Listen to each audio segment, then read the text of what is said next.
الحمدللہ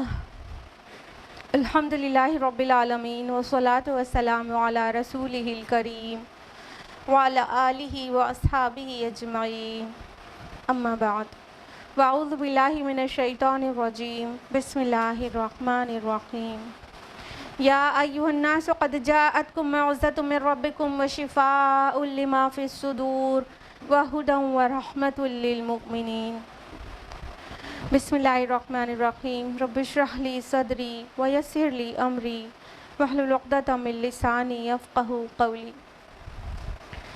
میری عزیز بہنوں، آپ سبھی کا درس قرآن مجید میں تہہ دل سے خیر مقدم ہے۔ السلام علیکم ورحمۃ اللہ وبرکاتہ۔ کیسے آپ سبھی لوگ؟ الحمدللہ۔ اللہ تعالیٰ آپ کو اچھا رکھے، بہت خوشحال رکھے، صراط مستقیم پر رکھے، دونوں جہاں کی کامیابی نوازے اور آپ سے اللہ تعالیٰ راضی ہو جائے، آمین آمین۔ درس قرآن میں کون سی سورہ چل رہی ہے؟ سورہ حج۔ لاسٹ ویک ہم لوگوں نے سورہ حج کی کون سی آیت تک مکمل کیا تھا؟ آیت نمبر 33 تک، بالکل صحیح۔ تو اب ہم لوگ آیت نمبر 34 آن ورڈس ڈیٹیل میں جانیں گے، but before that brief revision. تو لاسٹ ٹائم ہم لوگوں نے حج کے متعلق بہت سارے احکام جانے تھے اور اس کے مناسک جانے تھے، ٹھیک ہے؟ تو آیت نمبر 25 سے ہم آپ کو ریوائز کرانے جا رہے ہیں کہ اللہ تعالیٰ نے فرمایا کہ جو لوگ مسجد حرام سے روکتے ہیں یعنی مسلمانوں کو، ان کے لیے تو مطلب انہوں نے بہت بڑا کفر کا کام کیا اور یہ بہت بڑی بات ہے۔ اور مسجد حرام کو تو اللہ تعالیٰ نے اس لیے بنایا تھا تاکہ وہاں پر ہر کوئی جو توحید والا ہے وہ جائے اور پھر وہ مقیم ہو وہاں کا، چاہے مسافر، سب کو ایکولی وہاں پر موقع ملے۔ تو جو لوگ ان کو وہاں جانے سے روکتے ہیں وہ اللہ تعالیٰ نے فرمایا کہ ان کو دردناک عذاب کا مزہ چکھائیں گے۔ اور فرمایا کہ ابراہیم علیہ السلام کے لیے اللہ تعالیٰ نے حج کے اس کے خانہ کعبہ کے لیے جگہ معین کر دی تھی اور ان کو حکم دیا تھا کہ یہاں پر وہ بیت اللہ بنائے، اور کس کے لیے؟ جو شرک نہ کرے ان کے لیے، اور اس گھر کو پاک رکھیں کس کے لیے؟ طائفین کے لیے، قائمین کے لیے، رکوع کرنے والوں اور سجدہ کرنے والوں کے لیے، یعنی طواف کرنے والوں اور قیام کرنے والوں اور رکوع اور سجدہ کرنے والوں کے لیے، یعنی یہ خالص توحید کا مرکز ہے۔ اس کے علاوہ اللہ تعالیٰ نے حکم دیا تھا ابراہیم علیہ السلام کو کہ حج کی منادی کر دو، تو لوگ اونٹوں پر، دبلے پتلے اونٹنیوں پر سوار ہو کر پیدل وہاں پر پہنچیں گے اور اپنے منافع کی جگہ کو، اپنے فائدے کی جگہ کو پہنچ جائیں گے، اور ایام معلومات میں دو دن ان کے لیے معین کیے گئے ہیں، ان پر وہ کیا کریں گے؟ وہاں جا کے حج کریں گے اور قربانی کریں گے، اور خود بھی کھائیں گے اور محتاجوں کو بھی کھلائیں گے۔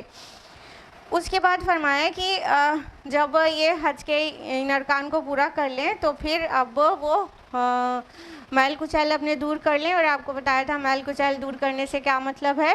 احرام سے، حالت احرام سے باہر آ جانا اور اس کی پابندیوں سے آزاد ہو جانا، اور کوئی نظریں ہوں تو وہ نظروں کو پورا کر لینا۔ پھر فرمایا تھا کہ جو کوئی اللہ تعالیٰ کی حرمتوں کی تعظیم کرے گا تو وہ اسی کے لیے بینیفیشیل ہے، اس کے خود کے لیے، اس کا خود کا فائدہ ہے۔ اور فرمایا کہ تم پر تمام مویشی جانور حلال کر دیے گئے تھے، سوائے اس کے جو بتا دیا گیا، اور آپ کو پتہ ہے صرف سور حرام ہے مویشیوں میں، باقی چار مویشی آپ کو بتا دیا جن چار جانوروں کو مویشی کہتے ہیں آن دا ہول انعام، وہ کون کون سے ہیں؟ اونٹ، گائے، بکری، بھیڑ۔ اور فرمائے کہ تم بچو بتوں کی گندگی سے اور جھوٹی بات سے، اور فرمایا کہ اور یکسو ہو جاؤ اللہ تعالیٰ کے لیے، اور اس کے ساتھ کسی کو بھی شریک نہ کرو، اور جو بھی اللہ کے ساتھ شریک کرے گا وہ تو ایسا ہے جیسے آسمان سے گر پڑا اور اسے چاہے پرندے اچک لیں اور پھر یا تو ہوا دور دراز کی جگہ پر ان کو لے جا کر پھینک دے، یہ کس چیز کی مثال ہے؟ ہم نے لاسٹ ویک تفصیل سے بتایا تھا، اور فرمایا کہ یہ سب کچھ جو اللہ تعالیٰ کے شعائر کی تعظیم کرے گا تو یقیناً یہ دلوں کے تقوی کی بات ہے. دلوں کا تقوی اسی کو نصیب ہوگا جو اللہ تعالیٰ کے شعائر کی تعظیم کرے گا. اور شعائر اللہ کے بارے میں بھی ہم نے لاسٹ ویک تفصیل سے بتایا تھا. جو لوگ نہیں تھے وہ یوٹیوب پر اپلوڈڈ ہے، اسے دیکھ سکتے ہیں. آگے فرمایا آیت نمبر 33 میں تمہارے لیے یہ قربانی کے جانور میں ایک وقت معین تک نفع ہے، اور پھر اس کی منزل وہی قدیم گھر ہے، وہی بیت العتیق ہے. بیت العتیق کس کو کہا گیا بتائیے؟ خانہ کعبہ کو. اور عتیق کے ہم نے کئی معنی بتائے تھے لاسٹ ویک تفصیل سے.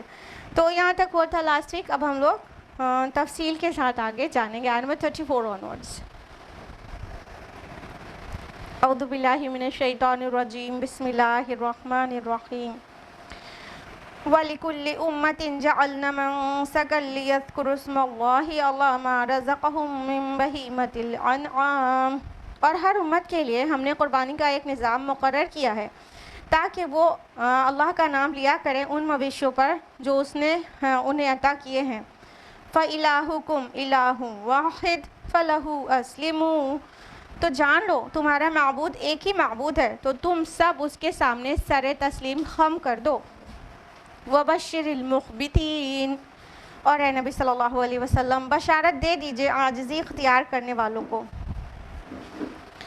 اب آیت نمبر 34 میں وہی حج کے مناسک پورے ہونے کے بعد اب ڈیٹیل آ رہی ہے. تو کچھ قربانی کی اور اس سے ریلیٹڈ جو اس کی مغز ہے اس کی باتیں ہیں، اس کو سمجھنے کی ضرورت ہے. ظاہر نہیں باطن کی باتیں ہیں ان آیات میں. فرمایا کہ ہم نے ہر امت کے لیے قربانی کا ایک نظام مقرر کیا ہے. یہاں پہ جو قربانی کے لیے لفظ آیا ہے وہ منسکن آیا ہے. منسک نسک سے ہے. نسک کا معنی ہوتا ہے قربانی کا طریقہ. نسک کا ایکچول معنی ہوتا ہے عبادت کا طریقہ. مناسک کے حج کہتے ہیں نا، تو اس کا مطلب جو حج کے ارکان ہیں، جو حج کا طریقہ ہے. تو یہاں پر چونکہ جانور کے متعلق بات آ رہی ہے سے پیچھے سے، تو یہاں پر قربانی کا نظام، قربانی کا طریقہ معنی نکلے گا. ٹھیک ہے. تو منسک عبادت کے طریقے کو بھی کہتے ہیں اور اسپیسیفکلی قربانی کے طریقے کو بھی کہتے ہیں. تو اللہ تعالیٰ فرما رہے کہ ہم نے ہر امت کے لیے قربانی کا ایک طریقہ بنایا تھا. اس سے کیا پتہ چل رہا ہے کہ صرف امت محمد صلی اللہ علیہ وسلم کو قربانی کا کرنے کا حکم نہیں دیا گیا، بلکہ اس سے پہلے کی امتوں میں بھی قربانی کا طریقہ رائج تھا. انفیکٹ بگڑی ہوئی صورت میں شرک آلود ہو کر آج بھی موجود ہے. جیسے کہ آپ کو پتہ ہے کہ مشرکین بھی قربانی کرتے ہیں، لیکن بہت ساری اس میں قباحتیں شامل ہو چکی ہیں نا. اور جو دوسروں کی قربانی ہے وہ سم ٹائمز شرک والی ہوتی ہے. غیر اللہ کی رضا کے لیے اگر کوئی بھی جان دی جائے، کوئی بھی بھیٹ چڑھائی جائے تو وہ شرک ہو جاتا ہے.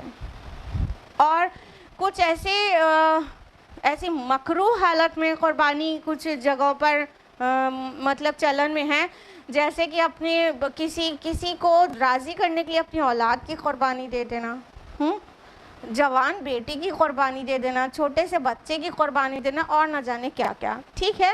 تو یہ بہت ساری چیزیں ہیں جو غلط طریقے کی رائج ہیں. تو لیکن اللہ تعالیٰ نے یہ اس وے میں کبھی بھی نہیں بتایا، بلکہ قربانی کا جو اصل مقصود تھا وہ ابھی آپ کو آگے بہت جلدی پتہ چلنے والا ہے. تو وہ اس میں خالص جو ہے اللہ کی توحید ہے. آپ دیکھیے یہ ابراہیم علیہ السلام کی سنت ہے. ابراہیم علیہ السلام کے جو بیٹے ہیں ان کی بھی اولادوں میں قربانی کا طریقہ رائج رہا ہے. اب وہ بگڑی ہوئی صورت میں آ گیا ہے وہ الگ بات ہے، لیکن ابراہیم علیہ السلام کے اور بیٹوں کی اور جو پروجنی ہے اس میں بھی قربانی کے طریقے رائج ہیں. یعنی آپ بائبل اٹھا کر دیکھیں تو آپ کو ملے گا کہ ان کے یہاں بھی قربانی کا طریقہ ہے، لیکن وہ سم ٹائمز کفارہ دینے کے لیے قربانی دیا کرتے ہیں. سب کوئی غلطی محسوس کرتے ہیں، بڑا برا کام ہو جاتا ہے تو کفارے کے طور پر قربانی دیتے ہیں.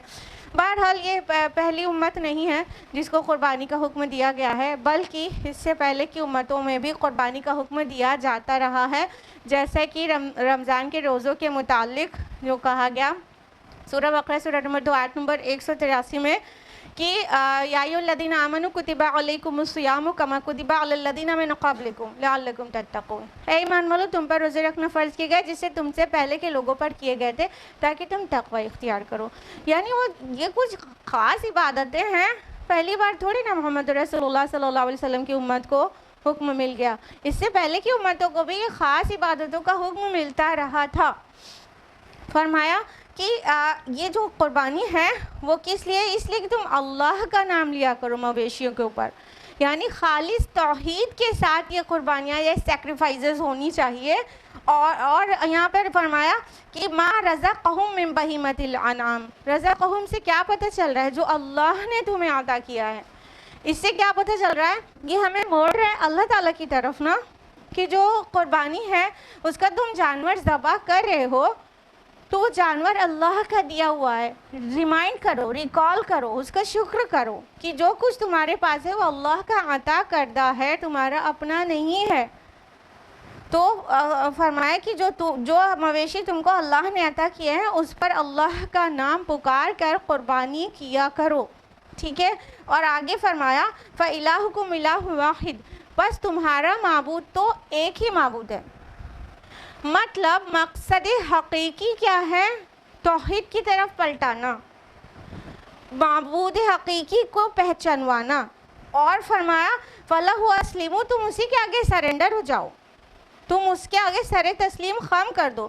یعنی جو قربانی ہے وہ صرف آلہ ہے، ظرف ہے، وہ صرف مینس ہے، وہ صرف ریسورس ہے، وہ اس کی مقصد ہے وہ اللہ کا تقرب ہے، وہ اللہ کی رضا ہے، وہ اللہ کا نیئرنس ہے.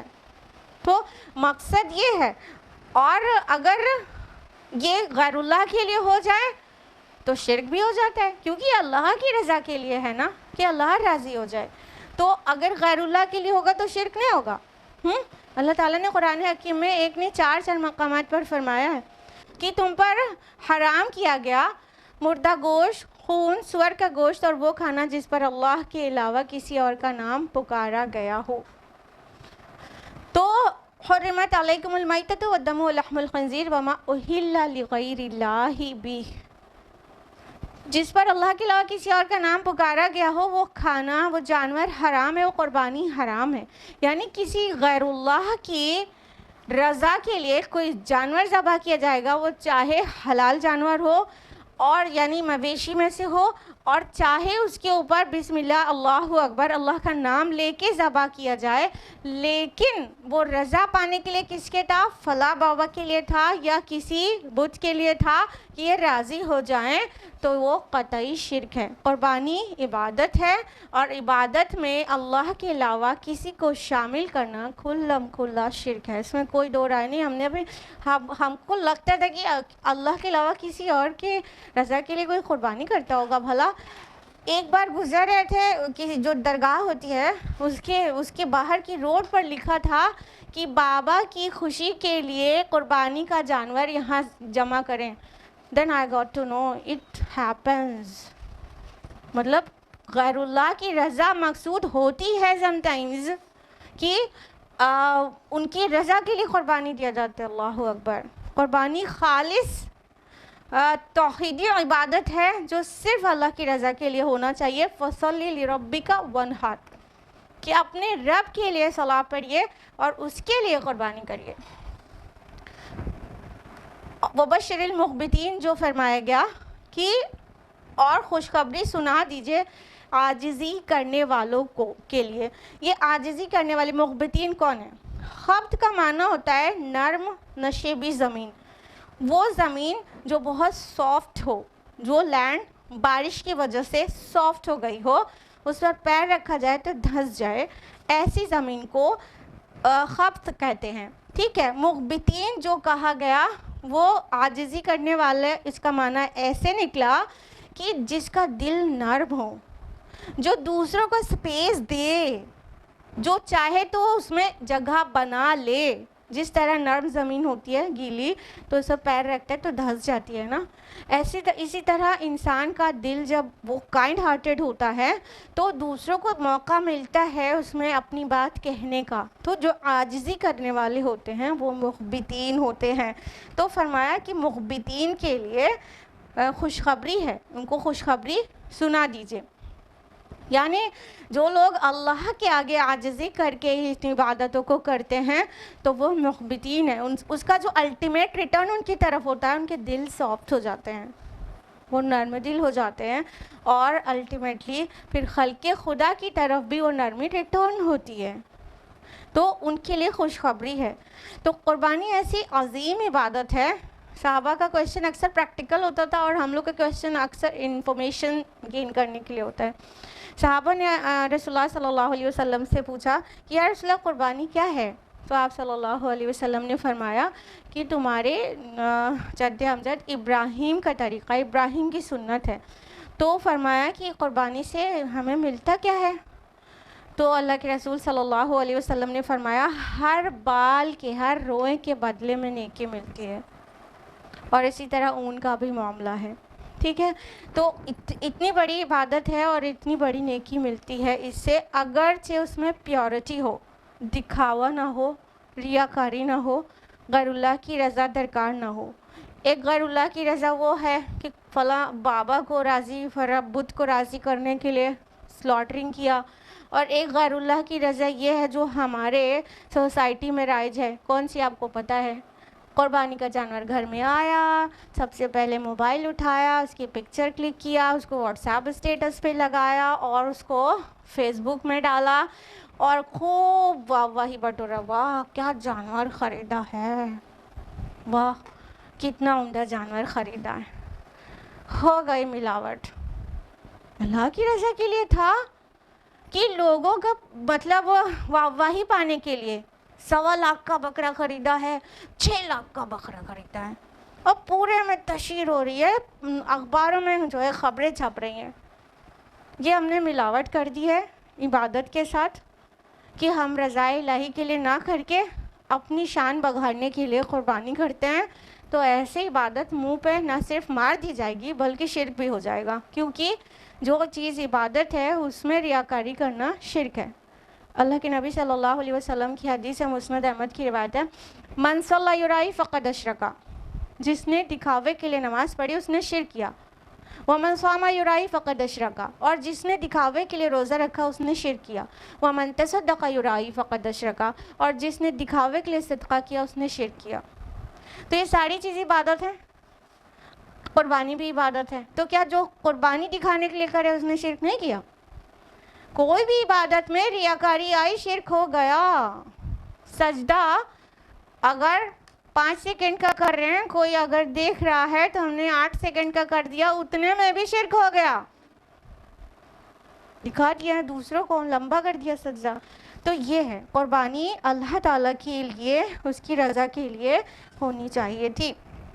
آیت نمبر 35 ہے، الذین اذا ذکر اللہ وجلت قلوبہم، وہ لوگ کہ جب اللہ کا ذکر کیا جاتا ہے تو ان کے دل لرز اٹھتے ہیں.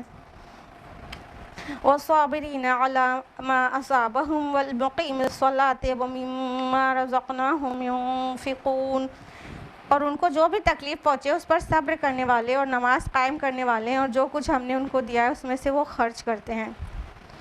یعنی اگر کوئی چاہتا ہے کہ ہم بھی مخبتین میں شامل ہو جائیں، اللہ تعالیٰ فرما رہے ہیں مخبتین نرم لوگ، وہ عاجزی کرنے والے لوگ، ان کو خوشخبری سنا دیجئے.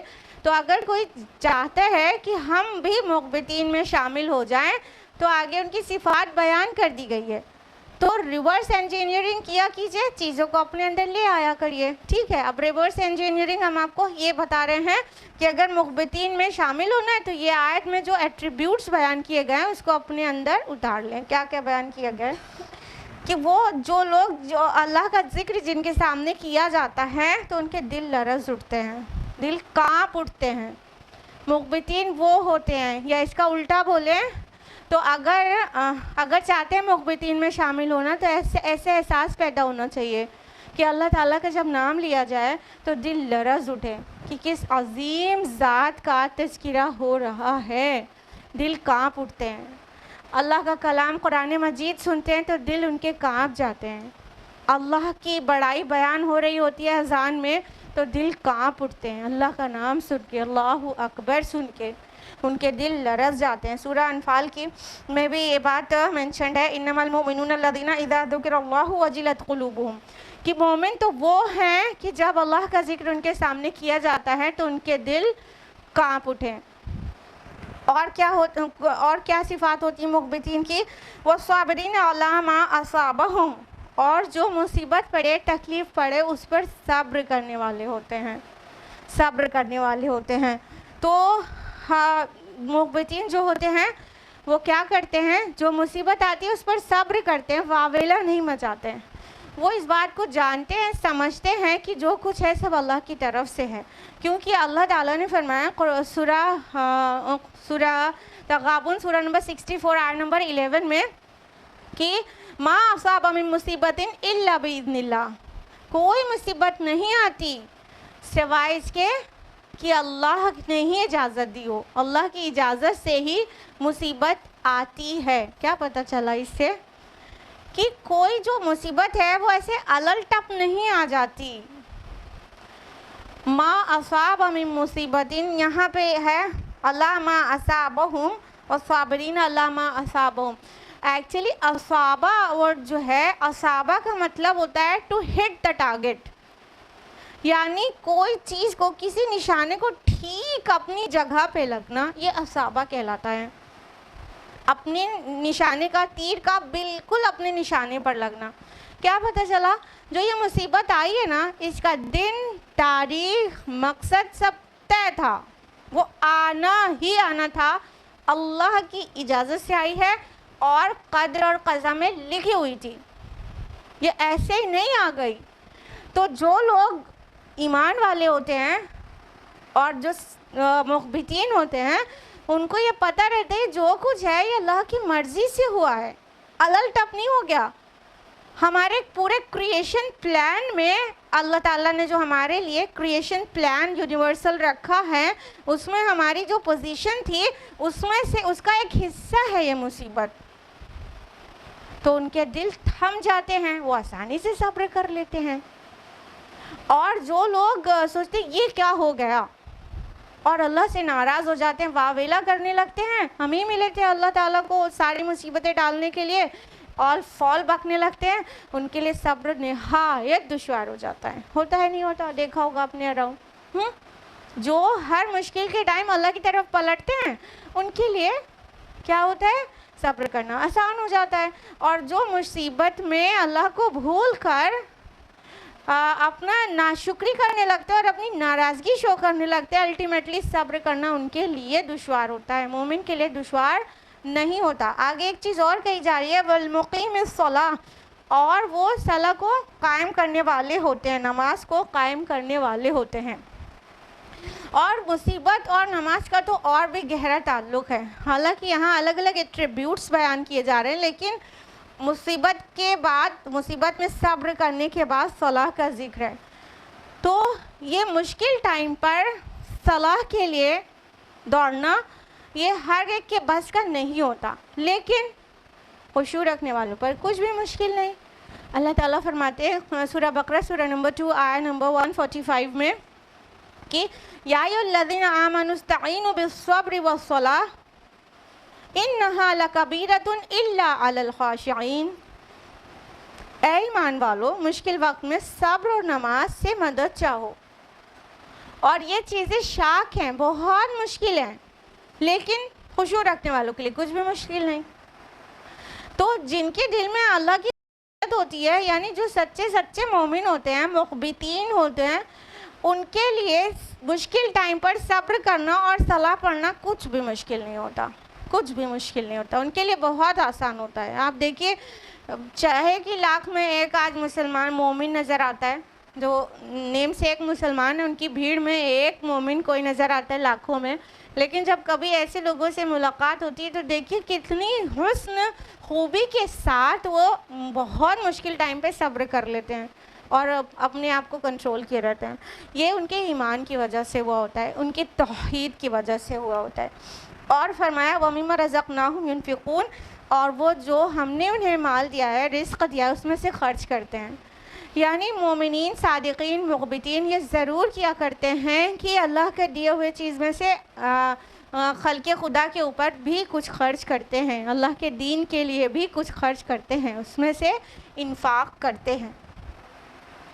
اور انفاق بہت طریقے سے ہو سکتا ہے، وہ سبھی جگہوں پر وہ انفاق کرتے ہیں. دیکھیے یہاں پہ پھر رزقناہم آیا ہے، ٹھیک ہے. آیت نمبر 34 میں رزقہم آیا تھا پچھلی آیات میں، اس اینیملز کے لیے آیا تھا، ٹھیک ہے. اور یہاں پر مال کے لیے آیا ہے. اور اللہ تعالیٰ بار بار یاد دلاتے رہتے ہیں یہ جو تمہارے پاس مال ہے یا مویشی ہے یا whatsoever you have been given, it is given by می.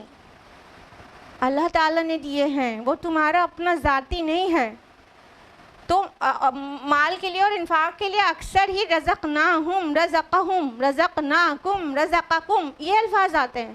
جو ہم نے انہیں دیا ہے، جو ہم نے تمہیں دیا ہے، جو تم دیے گئے ہو.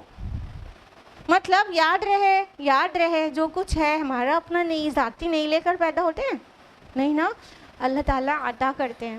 تو جو کچھ ہے وہ اللہ کا ہے اور اس کی راہ میں خرچ کرنا it's nothing great, it's not a big deal.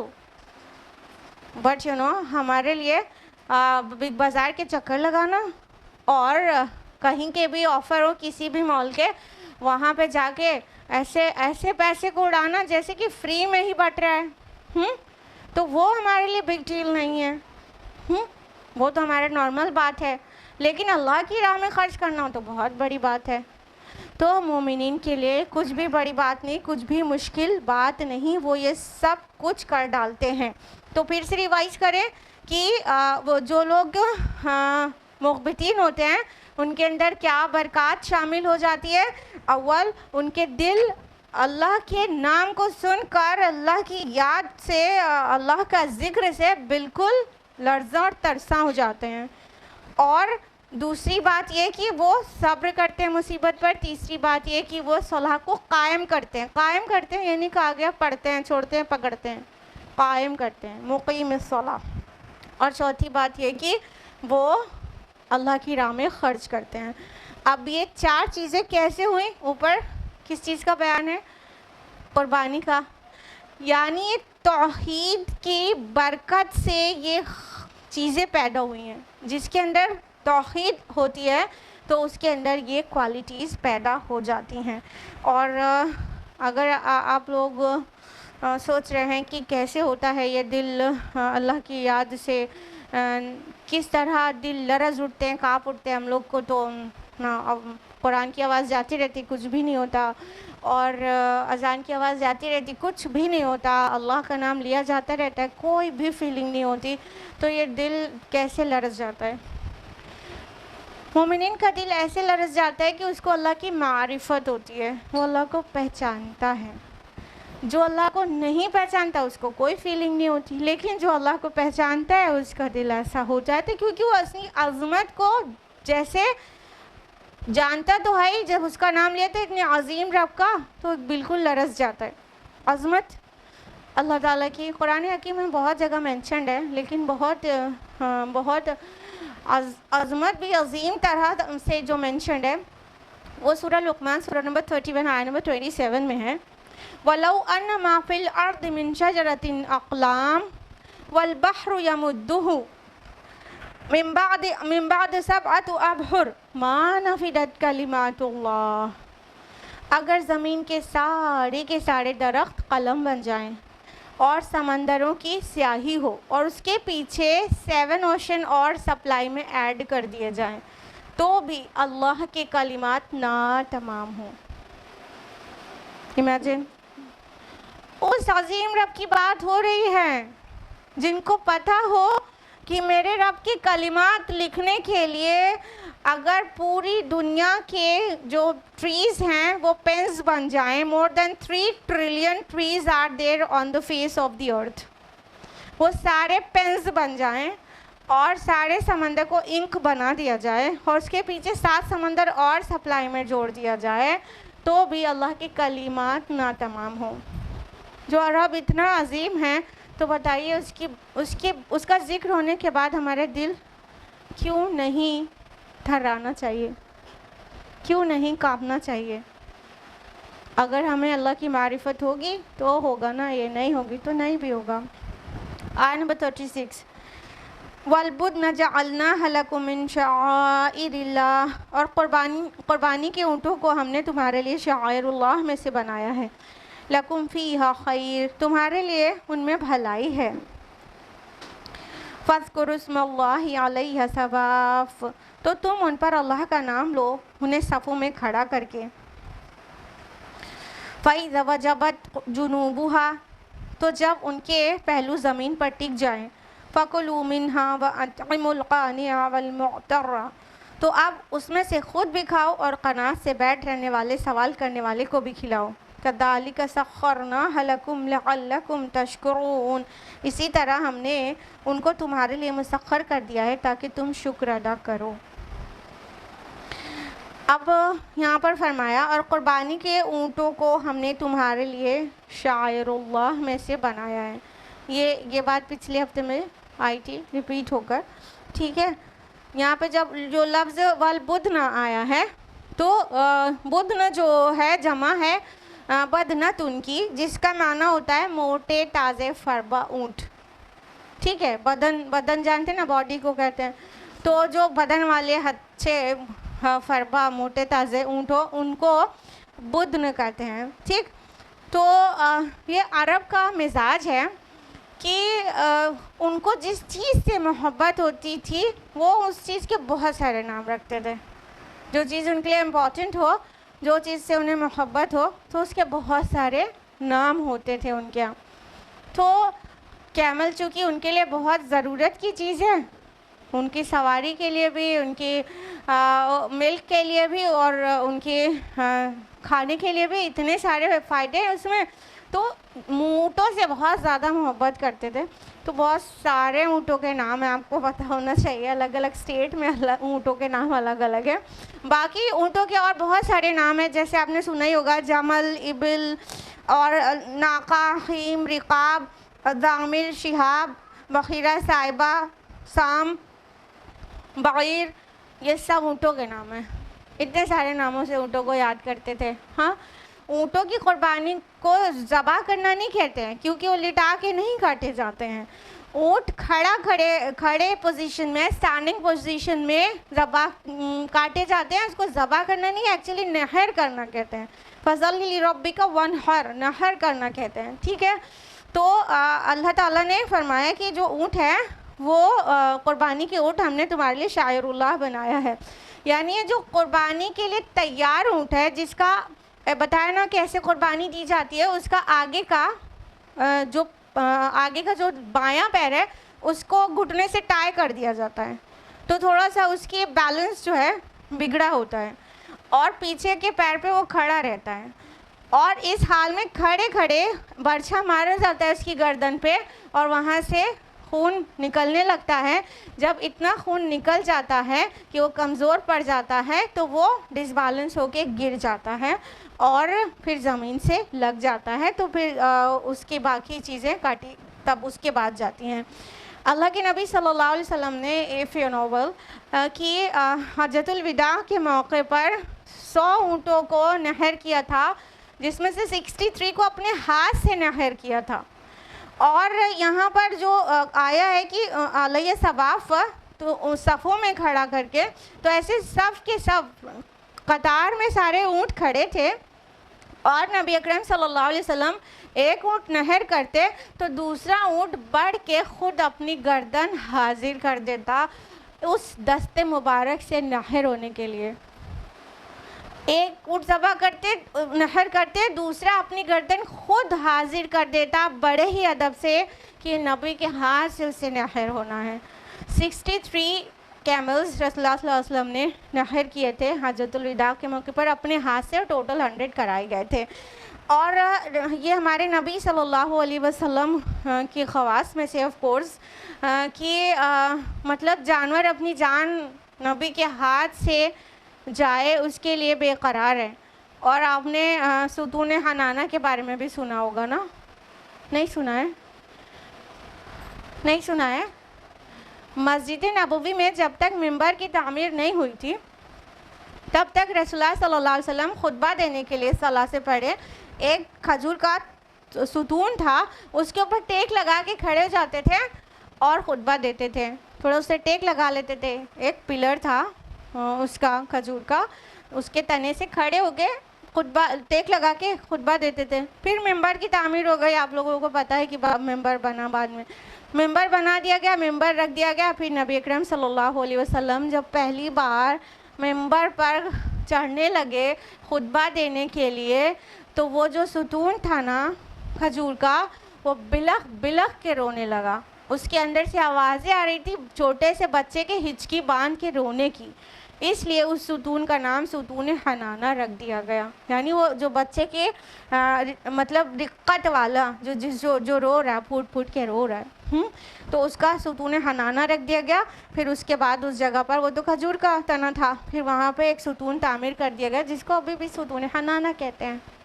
تو یہ ہمارے نبی صلی اللہ علیہ وسلم کے معجزات میں سے ہیں، جبکہ وہ معجزے کے طور پر نہیں، چیلنج کے طور پر پیش نہیں کیا گیا تھا. تو رسول اللہ صلی اللہ علیہ وسلم نے اتنے سارے اونٹوں کو نحر کیا تھا، اور اللہ تعالیٰ نے فرمایا کہ اور تم بھی ان پر اللہ لو، انہیں صفوں میں کھڑا کر کے. یہاں پہ ثواف آیا ہے تو ثواف صافہ کی جمع ہے، جس کا مطلب کھڑے صفوں میں قطار میں کھڑے ہونا بھی ہوتا ہے، اور ایسے اونٹ کو بھی کہتے ہیں جو پیر موڑ کے، جو اس کے لیے سلاٹر ہونے کے لیے، نحر ہونے کے لیے کھڑا ہو. ٹھیک ہے، تو اس طرح سے اونٹوں کو قطار در قطار کھڑا کر کے وہ نحر کیا جاتا ہے. اس کی ایک منظر کشی ہے کہہ سکتے ہیں. اور فرمایا تو جب ان کے پہلو زمین پر ٹک جائیں، یعنی وہ جو ڈس بیلنس ہو کے بلڈ کی کمی سے کمزور پڑ کے ڈس بیلنس ہو کے گر جائے، زمین پر لگ جائے، تو پھر فرمایا کہ اب تم اسے خود بھی کھاؤ اور قناعت سے بیٹھ رہنے والے کو بھی کھلاؤ اور سوال کرنے والے کو بھی کھلاؤ. اب دیکھیے یہاں پر اسلام کی تفصیلی تعلیمات ہیں کہ جب تک جانور گرے، اگر اونٹ ہے تو گرے گا، اور اگر اسمال اینیمل ہے، گوٹ ہے، تو وہ تو لٹا کے ہی ذبح کیے جاتے ہیں. تو ان کو ذبح کر کے چھوڑ دیا جائے گا جب تک کہ ان کے جان نہ نکل جائے اور ان میں موومنٹ بند نہ ہو جائے. جب موومنٹ بند ہوگا، جان نکل جائے گی، تبھی اس کے گوشت کو کاٹنا چاہیے اور کھانا چاہیے. اگر جانور کو کاٹ دیا جائے اور اس کی جان ابھی نہ نکلی ہو پوری اور فوراً اس کی بوٹی بنا کے کھایا جائے تو یہ ویسے ہی حرام ہے جیسے حرام جانور کھایا گیا یا مردار کھایا گیا. تو یہ قربانی کے احکام ہیں، اور اس کی اتنی مائنیوٹ ٹیچنگز قرآن حکیم سے لے کر حدیث تک میں تفصیلی اتنی تعلیمات ہے کہ جانور کو ذرا بھی تکلیف نہ ہو، جتنی لیسٹ پاسبل تکلیف پہنچا سکتے ہو اتنا لیسٹ پاسبل پہنچائیں. اس میں سے یہ بھی ہے کہ جو نائف ہو وہ اتنا شارپ ہو کہ زیادہ دقت نہ ہو. نائف جتنا زیادہ موٹا ہوگا اتنا ڈیمیج زیادہ ہوگا، تو اس کو جس وقت وہ ذبح ہو رہا ہوگا جانور، اس کو اتنی زیادہ تکلیف ہوگی. تو نائف شارپ ہو، ایک جانور کے سامنے دوسرے جانور کو نہ قربان کریں، اور جب تک اس کی پوری جان نہ نکل جائے تب تک اس کی بوٹی نہ بنائے وغیرہ، بہت ساری ڈیٹیلڈ احکام بیان کیے گئے. اور یہ فرمایا کہ قربانی کے جانور میں سے خود بھی کھاؤ، اور قانے جو لفظ آیا قناعت کرنے والے کو، اس کو بھی دو. قناعت کرنے والا کون ہوتا ہے؟ جو سوال نہیں کرتا، چپ ہو کے بیٹھا رہتا ہے کہ کوئی دے دیتا ہے تو لے لیتا ہے ضرورت مند، لیکن وہ سوال نہیں کرتا، وہ صبر سے بیٹھا رہ جاتا ہے، جب ملتا ہے تو قبول کر لیتا ہے. دوسرا والمعتر، یہ معتر جو ہے عرن سے ہے، اس کا مطلب ہوتا ہے سائل، یعنی جو سوال کر بیٹھے، خود سے مانگے اس کو بھی دو، جو نہ مانگے چپ چاپ بیٹھا رہے، غریب ہے، ضرورت مند ہے، اس کو بھی دو اور خود بھی کھاؤ۔ اب یہ جتنے کام آ رہے ہیں نا، یہ ایکچولی استحبابی حکم ہے، یعنی یہ سب چیزیں مستحب ہیں، فرض نہیں ہیں، یعنی کہ انسان کو یہ پورا الاؤڈ ہے۔ احادیث سے پتہ چلتا ہے، بخاری کی حدیث بھی ہے کہ جو قربانی کا جو گوشت ہے وہ خود بھی کھاؤ اور سوال کرنے والے کو بھی دو اور سوال نہیں کرنے والے کو بھی دو اور پڑوسیوں کو بھی دو اور ذخیرہ بھی کرو۔ یہ سب ساری چیزیں جائیں جو سب استحبابی حکم ہیں۔ شروع میں یہ حکم دیا گیا تھا کہ ذخیرہ تم میں سے کوئی بھی قربانی کے گوشت کا ذخیرہ 3 دن سے زیادہ نہ کرے۔ جب حالات خراب تھے، فائنینشیل کرائسس تھی، کافی غریب تھے، تو 3 دن سے زیادہ ذخیرہ کرنے کے لیے منع کیا گیا تھا۔ جب حالات صحیح ہو گئے تو ذخیرہ کرنے کا بھی الاؤ کر دیا گیا۔ اب انسان کو یہ ساری چیزیں مستحب میں آئیں گی، ساری چیزیں پرمیسیبل ہیں کہ چاہے تو پورا کا پورا ذخیرہ کر لے، 2-3 فریج لگا لے لائن سے اور سب کچھ فریج میں ہی ڈال دے، اٹ از الاؤڈ، ٹھیک ہے، کسی کے ساتھ شیئر نہ کرے۔ اور چاہے محتاجوں اور فقیروں کو دیکھے تو کچھ بھی ذخیرہ نہ کرے، سب کچھ بانٹ دے، اٹ از آلسو الاؤڈ۔ چاہے رشتہ داروں اور پڑوسیوں کو بانٹ دے اور باقی محتاج کو نہ دے، ذخیرہ نہ کرے، اٹ از الاؤڈ ٹو۔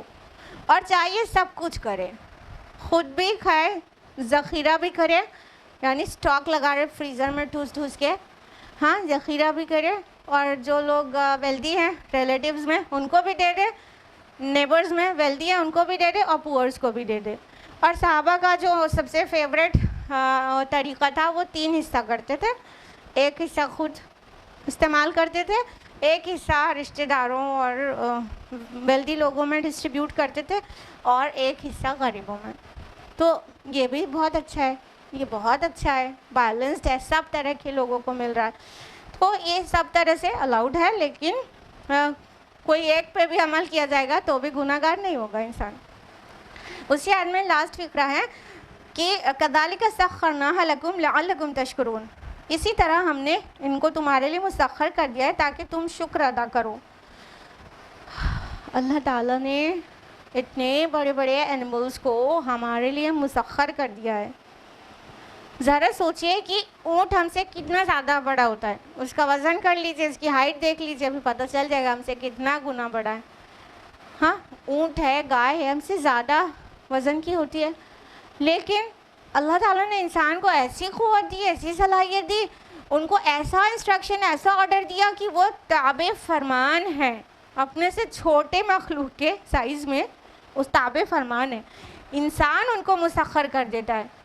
ذرا سوچئے کہ اگر اونٹ کسی حال پہ نہر ہونے کے لیے تیار نہ رہے تو طاقت ہے اس کو انسان قابو کر لے اپنی طاقت سے، یا اس کا گوشت جو پریشر کوکر میں چڑھا دے اور گلے ہی نہ، کیا کرے گا انسان؟ اللہ تعالیٰ نے مسخر کر دیا، ہمارے لیے مسخر کر دیا، ہمارے کنٹرول میں دے دیا، ہمارے لیے تابع فرمان بنا دیا اتنے بڑے بڑے اینیملز کو نا۔ ہاتھی بھی ہوتا ہے کسی کا تو وہ بھی مسخر ہوتا ہے، اگر اتنے وائلنٹ ہو یہ اینیملز، اسپیشلی مویشی وائلنٹ ہو تو پھر ہم کر کیا لیں گے؟ یہ اللہ تعالیٰ کا انتظام ہے نا ہمارے لیے، لعلکم تشکرون، تاکہ تم شکر گزار ہو جاؤ۔ کبھی محسوس کیا کرو، کبھی غور کیا کرو، لوگ ایک سے ایک سوال کرتے ہیں، کیسے کریں، دینداری کیسے آئے، ثابت قدمی کیسے آئے، وغیرہ وغیرہ، اتنے سارے مسائل ہیں لوگوں کے۔ تھوڑا سا غور کریں چیزوں پر، اللہ کی معرفت کیسے حاصل ہو، تھوڑا غور کریں چیزوں پر۔ قرآن دیکھیے، اسی لیے ہر چیز کا جو الٹیمیٹ وہ فائدہ اور جواب ہے وہ یہ کہ بس قرآن میں غوطہ-زنی کرو۔ تو دیکھیے جہاں جب انسان خود نہیں سوچتا تو قرآن انڈیوس کر رہا ہے سوچنے کے لیے کہ کذالک سخرناھا لکم لعلکم تشکرون، ہم نے اسی طرح تمہارے لیے ان مویشیوں کو مسخر کر دیا، تمہارے کنٹرول میں دے دیا، تمہارا تابع فرمان بنا دیا تاکہ تم شکر کرو۔ اب غور کرنے پہ مجبور ہوگا انسان؟ نہیں، جب سمجھے گا ہی نہیں تو کیا غور کرے گا؟ جب سمجھے گا تو کہے گا سچ بات ہے کہ اگر اتنا اونٹ بچل جائے اور بڑے بڑے اینیملز جو ہیں ہمارے قابو میں آنے کے لیے تیار نہ رہے، ہم کر کیا لیں گے؟ کچھ بھی نہیں۔ تو یہ اللہ تعالیٰ کا شکر کرنے کا باعث ہے۔ اب دیکھیے وہ کی پوائنٹ آ رہا ہے جو ساری عبادات کا مغز ہے، آیت نمبر 37 لَن يَنَالَ اللَّهَ لُحُومُهَا وَلَا دِمَاؤُهَا وَلَكِنْ يَنَالُهُ التَّقْوَى مِنْكُمْ، اللہ تک نہ تو ان کے گوشت پہنچتے ہیں اور نہ ان کے خون، لیکن اس تک پہنچتا ہے تمہاری طرف سے تقوی۔ كَذَلِكَ سَخَّرَهَا لَكُمْ لِتُكَبِّرُوا اللَّهَ عَلَى مَا هَدَاكُمْ، اسی طرح اس نے انہیں تمہارے لیے مسخر کر دیا ہے تاکہ تم اللہ کی تکبیر کیا کرو اور اس کی ہدایت پر جو اس نے تمہیں بخشی ہے۔ وَبَشِّرِ الْمُحْسِنِينَ، تو اے نبی صلی اللہ علیہ وسلم محسنین کو بشارت سنا دیجئے۔ اب دیکھیے یہاں پہ حقیقت حال بیان کر دیا گیا کہ قربانی کا اور انفیکٹ سبھی عبادتوں کا جو مقصد ہے وہ کیا ہے؟ فرمایا اللہ کو نہ تو تمہاری قربانی کا گوشت پہنچتا ہے نہ خون پہنچتا ہے، کیا نہیں پہنچتا نا؟ اللہ تعالیٰ ہم قربانی کرتے ہیں تو اس کا خون اور گوشت اللہ تعالیٰ کو پہنچتا ہے یا اس سے کوئی فائدہ ملتا ہے؟ بالکل نہیں ملتا، بالکل نہیں ملتا۔ یہ تو بہت مکروہ طرح والی قربانی دوسرے فیتھس میں خصوصاً مشرکوں کے ہاں رائج ہے، جیسے کہ بیبلونین سویلائزیشن آپ جانتے ہوں گے نا، بابل کی سبھیتا، وہاں کی جو مشرک بیبلونیا سویلائزیشن تھی اس میں یہ مانا جاتا تھا کہ یہ دیوتاؤں کی دعوت آسمان کے اوپر ہوتی ہے اور ان کے نام پر جو بھیٹ چڑھائی جاتی ہے، جو قربانی دی جاتی ہے، وہ اس کی خوشبو محسوس کرتے ہیں اور اس کو کھاتے ہیں۔ تو یہ مکروہ چیزیں ہیں، اسلام نہیں سکھاتا۔ اللہ تعالیٰ کو خون اور گوشت نہیں پہنچتا، کیا پہنچتا ہے؟ اللہ تعالیٰ کو تمہارے دلوں کا تقوی پہنچتا ہے، یعنی کہ تم نے کتنا مطلب مہنگا جانور ذبح کیا ہے، کتنی حیثیت تھی تمہاری، اس کے ریشو پرپورشن سے وہ کیسا تھا، جو اللہ تعالیٰ فزیکل نہیں دیکھتا وہ بھی امپورٹنٹ ہے۔ اگر انسان نے زیادہ مہنگا جانور لیا اور اس لیے کہ میں اپنے رب کے لیے قربانی کرنے جا رہی ہوں تو اس کو بیسٹ آف دا بیسٹ دوں گی، تو اور پھر اس کی تشہیر نہیں کی، اس میں ملاوٹ نہیں کی، تو وہ بھی ویلیوبل ہے ان دا سائٹ آف اللہ سبحانہ و تعالیٰ، ٹھیک ہے، وہ بھی ٹھیک ہے۔ لیکن اصل چیز ہے دل کا تقوی، اصل چیز ہے نیت، اصل چیز ہے اخلاص، کتنے خلوص کے ساتھ ہم نے وہ مال خرچ کیا تھا، چاہے لاغر کمزور سا بہت چھوٹی سی ایک گوٹ کیوں نہ ہو، بہت چھوٹی سی جتنی حیثیت تھی، لیکن دل و جان سے اللہ کی رضا کے لیے اللہ کے حکم کی فرما برداری میں وہ قربانی پیش کی تھی۔ تو اگر یہ ہے تو اللہ تعالیٰ کو تمہارے دل کا تقوی چاہیے، اور یہ قربانی تمہارے لیے ایک تربیت ہے، اللہ کو خون اور گوشت نہیں چاہیے، تمہارے نفوس کی تربیت کرتے ہیں اللہ تعالیٰ۔ کس چیز کی تربیت ہے؟ کہ جب ہم جانور کو ذبح کرتے ہیں، اس کا خون بہتا ہوا دیکھتے ہیں، اور اس کے پیچھے جو مقصد ہوتا ہے کہ وہ اللہ تعالیٰ کے حکم پر ہم نے یہ کیا ہے، تو اس سے ہمیں کیا تربیت ملتی ہے کہ اے میرے رب، یہ میرا ایک کائنڈ آف ویلتھ ہے، ایک مالی شکل ہے جس کو میں نے آپ کی راہ میں قربان کیا ہے۔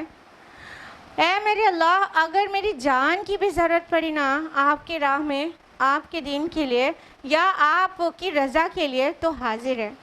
اے میرے اللہ، میں ذہناً اس بات کے لیے تیار ہوں کہ میری جان کبھی بھی دینے کا موقع آیا تو میں حاضر ہوں، میں پوری طرح سے حاضر ہوں۔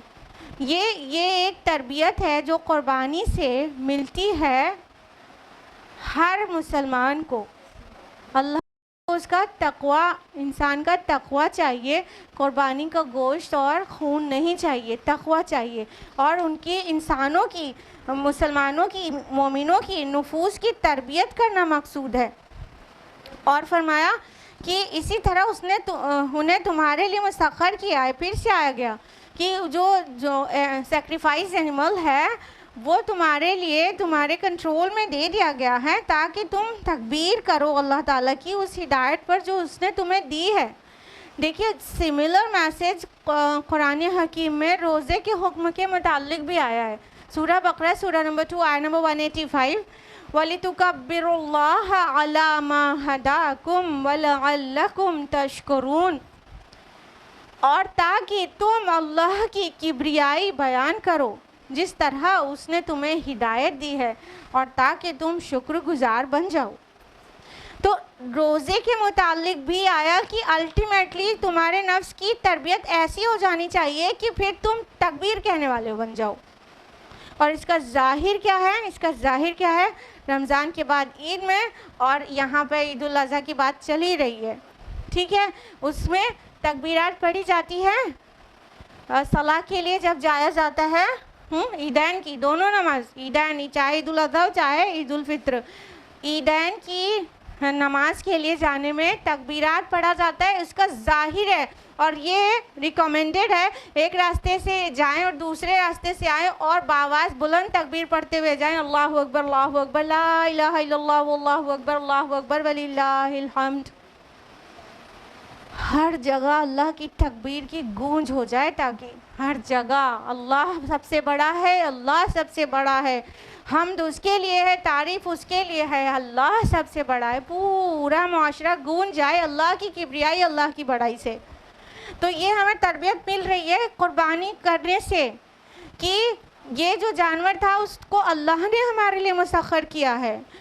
اس کو ہم نے کاٹا ہے تو ہم نے اپنے ایک مالی چیز قربان کی، اپنی جان بھی آج نہیں کل قربان کرنے کی ضرورت پڑی تو اے میرے رب ہم کر دیں گے. یہ ابراہیم علیہ السلام کی سنت ہے. ابراہیم علیہ السلام کی جان کا نذرانہ مانگا گیا، وہ کود پڑے. ان کے بیٹے کی جان کا نذرانہ مانگا گیا، کاٹنے کے لیے تیار ہو گئے. یہ ابراہیم علیہ السلام کا طریقہ ہے. اور الٹیمیٹلی ہمیں کیا پتہ چلا کہ ان سب کو پیدا کرنے والا میرا اللہ ہے جو سب سے بڑا ہے.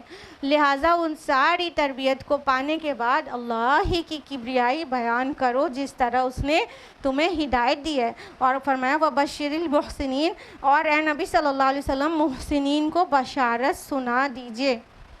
یہاں پہ احسان لفظ ایکچولی اخلاص کے معنی میں ہے. جس نے خلوص کے ساتھ، پیورٹی آف انٹینشن کے ساتھ سیکریفائس کیا تھا تو ان کو بہت خوشخبری ہے. احسان یہی تو ہے. درجہ احسان کیا ہے؟ کہ جتنا آرڈر ہے اس سے بڑھا کے دے دیا جائے، جتنا اس سے بڑھا کے کر دیا جائے تو وہ احسان ہے. ٹھیک ہے، جتنے کا ہمارے اوپر آبلیگیشن تھا یا جتنے کے ہمارے اوپر قرض تھا یا جتنے کے ہماری لائبلٹی تھی اس سے بڑھا کے ہم کر دیں تو وہ درجہ احسان ہے. تو ایکچولی ہم کو درجہ احسان پر فائز ہونا چاہیے، بڑھا کے کرنا چاہیے. دیکھیے ہم عید الاضحیٰ میں قربانی کرتے ہیں، جانور کو ذبح کرتے ہیں. اس سے ہمیں نفس کی تربیت یہ لینا چاہیے کہ جو ہماری انا ہے نا، یہ جو انا ہمارے اندر بیٹھا ہے، تکبر، بڑائی، ہم اپنی بڑائی سمجھتے ہیں. کوئی بھی کوالٹی ہوتی ہے تو اس کو اپنی طرف منسوب کرتے ہیں. یہ جو بڑائی ہے نا، اس بڑائی کے جانور کو روز روز ذبح کریں کہ بڑائی صرف اللہ کے لیے ہے، بڑائی میرے لیے نہیں ہے. تو اپنی انا کو ذبح کرنا ریالٹی ہے، اپنی انا کو ذبح کرنا احسان ہے. لیکن ہم جانور تو ذبح کر لیتے ہیں، لیکن جن رشتہ داروں سے ناراض ہوتے ہیں ان کے ہاں گوشت نہیں بیچتے ہیں، کیونکہ بیچ میں تکبر آ جاتا ہے کہ وہ تو ہمارے مخالف ہیں، انہوں نے تو ہمارے ساتھ ایسے وقت پہ ایسا کیا تھا. تو اب ہم نے ظاہری عمل تو کیے بہت سارے اور زبان سے تو تکبیر اللہ اکبر کہا، لیکن ہم نے اپنی انا کو، اپنے ظاہری جانور کو تو ذبح کر دیا، لیکن ہم نے اپنے انا والے شیطان کو ذبح نہیں کیا. یہ کرنے کی ضرورت ہے. اپنے نفس کی جو ایول ڈیزائرز ہیں ان کو سپریس کریں اور اس پر اللہ کا حکم لگائیں. یہ اصل جیت ہے. اس سے آتا ہے تقویٰ. اس سے پیدا ہوتا ہے. اور یہ سب چیز جو قربانی سے یہ سب چیز انسان حاصل کر رہا ہے، شکر ہے، قربانی کا جذبہ ہے، اپنی جان کی قربانی کا جذبہ ہے، اپنی انا کو مٹانے کا ایک عزم ہے، اور اللہ تعالیٰ کی نعمتوں کو محسوس کرنے کا ایک شکر ہے. پوری جو آل ٹوگیدر ٹیچنگز ہیں ان کو اگر ہم نے اپنے اندر جذب کیا تو کیا ہوا؟ محسنین کی جماعت میں شامل ہو جائیں گے. اس سے پہلے کہا گیا تھا نا تقویٰ پہنچتا ہے اللہ تعالیٰ کا، اللہ تعالیٰ کو تمہارا تقویٰ پہنچتا ہے، تو تقوی کے ساتھ چیزیں کیا تو پھر محسنین کی جماعت میں بھی شامل ہو جائیں گے، اور محسنین کی جگہ جنت ہے. اللہ تعالیٰ کہنے سننے سے زیادہ عمل کی توفیق عطا فرمائے. آج کے لیے اتنا ہی. اللہ تعالیٰ ہم سبھی کو قرآن مجید پڑھنے، سمجھنے، غور و فکر کرنے، عمل کرنے، دوسروں تک پہنچانے کی توفیق دے. آمین یا رب العالمین. والسلام علیکم ورحمۃ اللہ وبرکاتہ.